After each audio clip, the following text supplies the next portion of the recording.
생명의 성령의 법, 이러한 제목으로 같이 은혜를 나누겠습니다. 로마서 7장 6절, 이제는 우리가 얽매였던 것에 대하여 죽었으므로 율법에서 벗어났으니 이러므로 우리가 영의 새로운 것으로 섬길 것이요 의문의 묵은 것으로 아니할지니라. 성령 안에서 새로운 생명에 관한 교훈에 대해서 바울은 설명하고 있습니다. 바울은 성령께서 죄와 죽음의 능력에서 우리를 자유케 했다고 말씀하고 있습니다.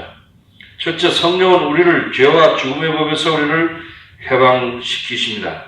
로마서 8장 1절에 그러므로 이제 그리스도 예수 안에 있는 자에게는 결코 정죄함이 없나니 이는 그리스도 예수 안에 있는 생명의 성령의 법이 죄와 사망의 법에서 너를 해방하였습니다.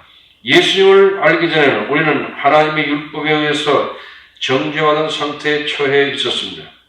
우리는 죄와 죽음의 법에 의해서 지배되고 있었습니다. 그래서 우리는 정말 원하지 않는 일을 행하고 하나님이 율법을 범했습니다. 율법은 우리에게 사형에 해당하는 유죄라고 선언하고 있습니다.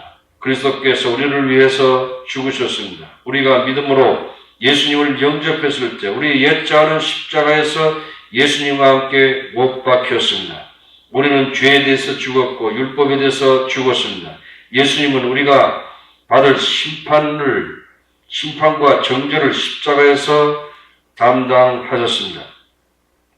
이제 그리스도 예수 안에 있는 자에게는 결코 정죄함이 없습니다. 성령은 우리의 심령에 적응시켜서 죄와 죽음의 법에서 우리를 자유케 하십니다. 로마서 8장 3절에 율법이 육신으로 말미암아 연약하여 할 수 없는 그것을 하나님은 하시나니 곧 죄를 인하여 자기 아들을 죄 있는 육신의 모양으로 보내세요 육신의 죄를 정하사 육신을 쫓지 않고 그 영을 쫓아 행하는 우리에게 율법의 요구를 이루어지게 하려 함이라. 우리는 율법이 우리를 구원하지 못하는 것을 잘 알고 있습니다. 율법은 우리 죄를 정확하게 지적합니다. 율법은 우리가 병든 것을 진단합니다. 그러나 율법은 고칠 능력이나 구원할 능력이 전혀 없습니다. 우리는 전적으로 무력합니다. 그러나 하나님은 우리를 혼자 남겨두시지 않았습니다.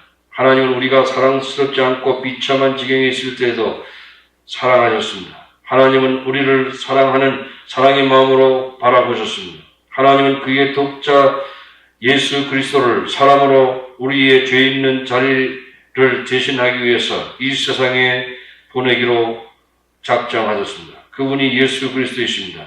예수님은 그의 몸으로 우리 죄를 담당하셨고 속죄 제물로서 십자가에서 죽으셨습니다. 정의를 위한 하나님의 요구는 예수님에 의해서 완전히 satisfy, 만족하셨습니다. 예수님은 그의 생명의 피를 지불하셔서 우리에게 자유를 주셨습니다. 우리는 진실로 자유함을 얻었습니다. 과거에는 우리가 죄의 종이었습니다. 우리는 죄를 짓고 싶지 않았지만 죄를 지었습니다. 그러나 지금 우리는 성령의 역사로 죄와 죽음의 능력에 의해서 자유를 얻었습니다. 우리는 새로운 생명 가운데서 살기 위해서 참 자유를 가지고 있습니다. 둘째, 성령의 욕구를 선택하라입니다. 자유는 선택을 포함합니다. 우리는 예수님께서 우리에게 주신 새 생명을 따라 살도록 항상 결정해야 합니다. 하나님의 관점에서 보면 두 가지의 삶의 방식이 있습니다. 세상에 사는 사람들 중에 두 가지 방식이 있습니다. 세상에서 사는 사람들과 성령에 의해서 살아가는 사람들입니다. 성령을 따라 살기를 우리는 항상 결심을 해야 하는 것입니다. 로마서 8장 5절에 육신을 쫓는 자는 육신의 일을, 영을 쫓는 자는 영의 일을 생각하느니 죄의 속성이라는 단어는 육신이라는 말과 비영적인 삶이라고 바꿔 쓸 수 있습니다. 영적이지 않는 사람들은 먹고 마시고 성적인 쾌락만을 늘 생각합니다. 하나님은 성령을 보내셔서 그들과 사랑의 관계를 맺고자 하셨습니다.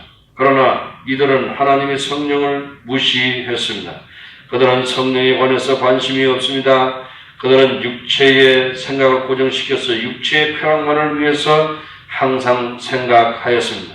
그 다음 어떤 일이 일어났습니까? 로마서 8장 6절에 육신의 생각은 사망이요 육체는 세상의 모든 만물처럼 소멸되고 썩어질 것입니다. 사망이 그들의 사고의 세계를 지배하게 될 세상의 모든 것은 회적이고 자기 이익만 찾는 사람들이 될 것입니다. 그들의 삶은 진정한 삶의 의미가 없습니다. 그들의 철학은 내일 죽을 터이니 먹고 마시자인 것입니다. 그들은 가식적인 웃음을 웃으며 영리한 말을 하지만 죽은 사람이 걸어다니는 것에 불과한 것입니다. 로마서 8장 7절에 육신의 생각은 하나님과 원수가 되나니 이는 하나님 법에 굴복치 아니할 뿐 아니라 할 수도 없음이라. 육신에 있는 자들은 하나님을 기쁘시게 할 수 없느니라. 결국은 하나님과 원수가 됩니다. 성령에 사는 사람들이 있습니다. 로마서 8장 5절에 영을 쫓는 자는 영의 일을 생각하느니 이 사람들의 마음은 성령의 뜻에 집중되어 있는 사람들입니다. 성령은 이 사람들 안에 살고 계신 하나님의 생명입니다. 이 사람들은 하나님과 관계가 이루어지고 하나님과 연결되어 있습니다. 이 사람들은 하나님의 마음을 알 수 있으며 하나님을 기쁘시게 합니다. 주님은 성령의 인도에 따라 사셨습니다.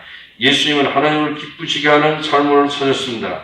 그래서 고난을 받는 그 순간에도 예수님은 부지런히 성전에서 하나님의 말씀을 가르치셨습니다. 예수님은 자신을 생각하지 않으시고 하나님을 기쁘시게 하는 일에만 생각하였습니다. 예수님은 하나님이 원하시는 것은 사람들을 그들의 죄로부터 구원하는 것인 것을 아셨습니다.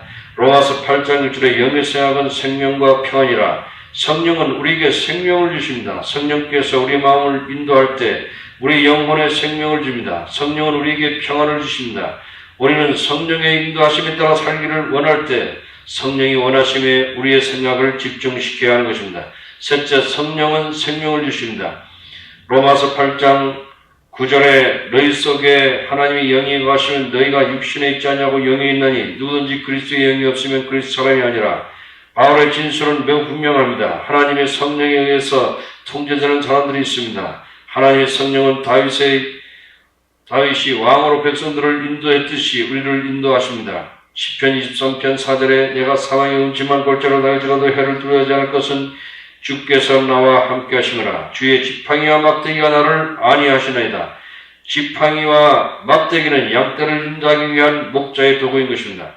다윗은 그의 삶에 하나님의 손에 있다는 것을 알았습니다. 다윗의 삶은 성령의 인도하심에 있었습니다. 우리는 성령이 우리 삶을 인도하는지 잘 모릅니다. 그러나 우리가 성령을 받았을 때 우리는 성령께서 우리를 인도하실 것에 대한 확신이 있습니다. 로마서 8장 10절에 또 그리스도께서 너희 안에 계시면 몸은 죄로 인하여 죽은 것이나 영은 의를 인하여 산 것이니라. 그리스도 안에서 우리는 죄에 대해서 죽었습니다. 동시에 우리는 그리스도 안에서 성령에 의해서 삶을 얻었습니다. 우리는 하나님을 알 수 있습니다.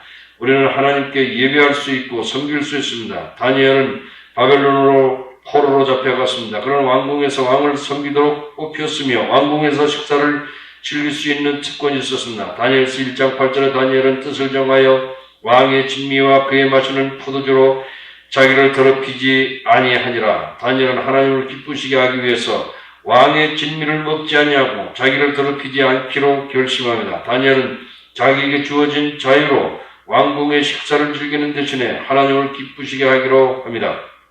그 후에 하나님께서 풍성하게 다니엘을 축복하셨습니다. 하나님은 그에게 비할 데 없는 지혜를 주시고 영적인 통찰력을 주셨습니다. 다니엘은 모든 것을 하나님의 판단으로 바라보았습니다. 다니엘은 메시아가 오셔서 그의 백성들을 해방시킬 것을 바라보셨습니다. 다니엘은 기도의 일생을 살았습니다. 다니엘은 하나님 앞에서 살았습니다. 아멘.